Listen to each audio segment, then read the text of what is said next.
চলমান তাপপ্রবাহ পরিস্থিতি দেখে স্কুল খোলা বা আবারও বন্ধের সিদ্ধান্ত হবে শুক্রবার শনিবার।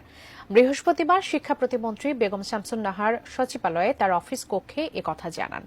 শিক্ষা প্রতিমন্ত্রী জানান, শিক্ষামন্ত্রী আগামীকাল দেশে ফিরে তাপমাত্রা পরিস্থিতি বিবেচনা করে স্কুল খোলার বিষয়ে সিদ্ধান্ত নেবেন। তিনি জানান, আবহাওয়া অফিস জানিয়েছে সামনে তাপমাত্রা আরও বাড়বে। সময় পরিবর্তন করে স্কুল খোলা রাখা হবে কিনা জানতে চাওয়া হলে তিনি বলেন, এই ব্যাপারে পরে সিদ্ধান্ত হবে। স্কুল বন্ধ রেখে অনলাইনের মাধ্যমে ক্লাস চালুর প্রশ্নে প্রতিমন্ত্রী বলেন, শুধু ঢাকা নয়, সারা দেশের শিক্ষার্থীদের কথাও বিবেচনায় রাখতে হবে। সারা দেশে তীব্র তাপপ্রবাহের কারণে বর্তমানে স্কুল কলেজ বন্ধ রয়েছে। আগামী 28 এপ্রিল স্কুল কলেজ খোলা থাকার কথা রয়েছে।